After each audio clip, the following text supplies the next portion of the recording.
Zhao Tian acreditava com veemência que ele podia derrotar aqueles três. Enquanto ele corria de volta, Zhao Tian estava praticando outra técnica marcial que ele tinha lido há anos. A Garra do Lobo Cinzento. Essa técnica consistia em concentrar o poder espiritual na ponta dos dedos das mãos e solidificá-lo a ponto em que a energia espiritual se materializa na forma de garras extremamente afiadas. Sem nem pensar nas consequências, Zhao Tian aplicou a Garra do Lobo Cinzento, e os seus dedos ficaram com as garras de um lobo selvagem. Eu vou matar vocês dois. Vocês pensam que podem falar comigo desse jeito?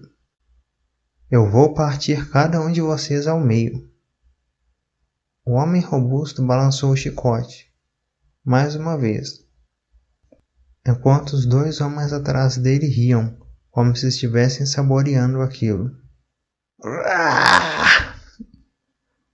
Um grito miserável soou. Contudo, para a surpresa de todos, quem gritou não foi Zhao Xin e nem Zhao Rei. Quem gritou foi o homem robusto com o chicote levantado. Com um olhar de extremo terror em seu rosto, o homem olhou para baixo e viu um corte de largura de uma mão humana, que se estendia desde o pescoço até a sua bacia. Os órgãos internos dele, começando pelo intestino, se espalharam pelo chão. Alguém me ajude! Ele gritou em desespero, logo antes de cair. Os dois homens que estavam atrás do homem robusto ficaram atordoados. Quando eles foram ao vilarejo, eles já imaginavam que coisas muito feias pudessem acontecer. Mas eles nunca pensaram que veriam uma crueldade tão extrema e, principalmente, que um deles seria a vítima. Um garoto desconhecido, que estava diante deles e que cobria sua cabeça com uma camisa velha, abriu, com as mãos nuas, o homem robusto, como se ele fosse um porco. Zhao Xin e Zhao Rei também ficaram desnorteados.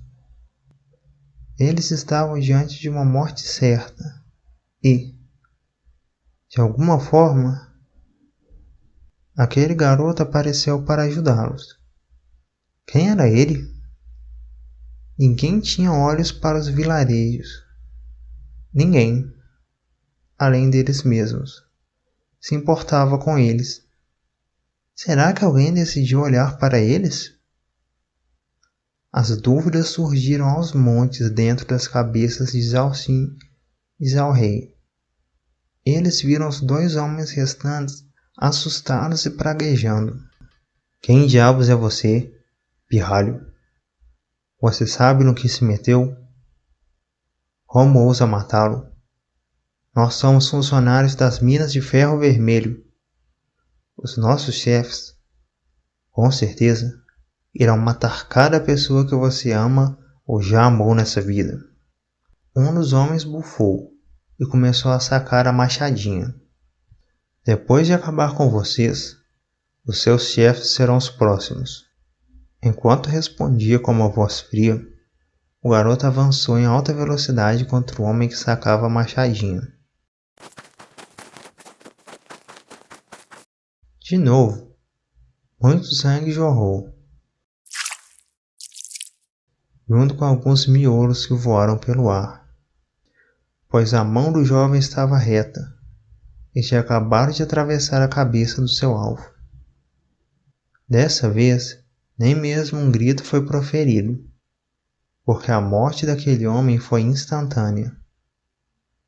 Diante de mais uma cena de horror, o homem que restou simplesmente desistiu de tomar atitude contra o garoto. Ele caiu de joelhos e bateu a sua testa no chão,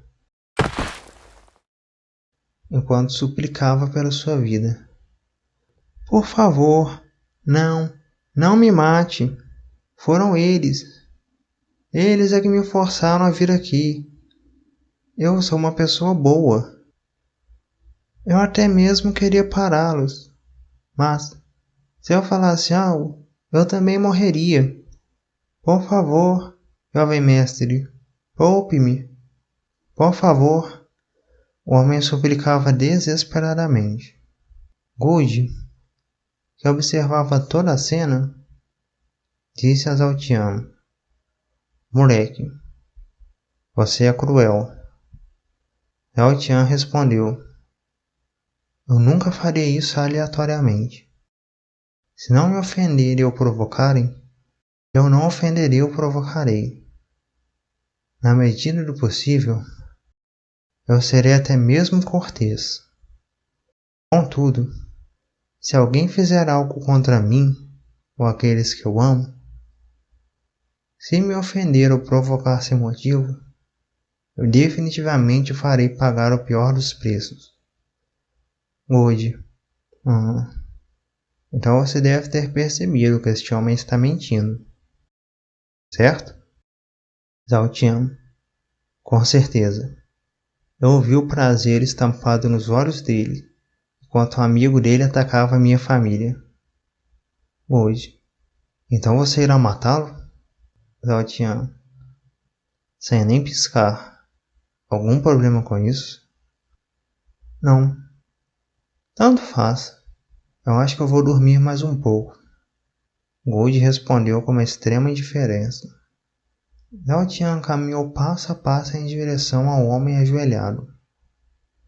Ao ver a aproximação do jovem, o coração do homem pulava sem parar. Ao chegar até o homem, Zaltian rapidamente agarrou o pescoço dele e, com o recuo da sua mão direita, Zaltian arrancou o pomo de Adão e a traqueia do sujeito. O homem imediatamente levou as mãos ao pescoço e tentou respirar a todo custo, enquanto um terror indescritível aflorava no seu olhar. No tempo de algumas respirações, o homem parou de se mexer e já não era mais possível escutar sequer os seus gemidos de agonia. Apesar do espanto em ver a terrível cena que aconteceu, Zhao Xin e Zhao Rei se ajoelharam em direção ao jovem. Jovem mestre, muito obrigado. O meu filho e eu fomos salvos por você. Você se envolveu em assunto de dois estranhos. Nós só podemos agradecê-lo pela sua ajuda. Muito obrigado. Todos os tipos de agradecimentos saíam da boca de Zhao Xin. Zhao Rei também estava profundamente grato àquele jovem e, olhando de relance, aparentava ter a mesma idade de Zaltian. Os corações deles se encheram de tristeza naquele momento. Esse era o grande sonho do Zaltian. Se ao menos ele tivesse conseguido, talvez o seu destino não seria tão miserável quanto o de um desaparecido que ninguém ligava. Lágrimas começaram a correr como cachoeiras dos olhos de Zhao Xin e Zhao Rei. E, ainda ajoelhados, os corpos deles chegavam a tremer em meio a tantos sentimentos dolorosos. O jovem lentamente se aproximou dos dois. De pé diante deles, o Salvador, que tinha um misto de tristeza e alegria no seu olhar, de repente se atirou para baixo e abraçou os dois. Pai, irmão mais velho, sou eu, o pequeno Xian. Me perdoem por ter nos feito sofrer tanto nesses dias. Eu estou de volta. Zaltian implorou pelo perdão dos dois. Pequeno Xian? Zhao Xin ficou em choque. Ele quase não acreditou naquelas palavras. Porém, diante do abraço do seu filho, ele imediatamente o reconheceu e abraçou Zhao Tian com todas as suas forças. Irmãozinho! Da mesma forma que Zhao Xin, Zhao Rei ficou atordoado e, somente após sentir o abraço do seu irmão, ele acalmou seu coração. E da mesma forma que Zhao Xin, ele apertou firmemente o abraço. Nós estávamos tão tristes e preocupados com você. Zhao Xin e Zhao Rei disseram enquanto o choro se intensificava cada vez mais. Eu sei, me desculpem. Zhao Tian respondeu com extremo remorso em sua voz. Apesar de alegre por ter voltado, ele imaginava muito bem o quanto aqueles dois sofreram durante a sua ausência e pela falta de respostas. A dor de ter um desaparecido na família vem junto de uma esperança eterna e uma luta que nunca acaba, porque terão dias em que os picos de esperança e os choques de realidade irão bagunçar a mente dos que ficaram. Eu estou aqui, sou eu, de verdade, Zhao Tian disse, aos prantos.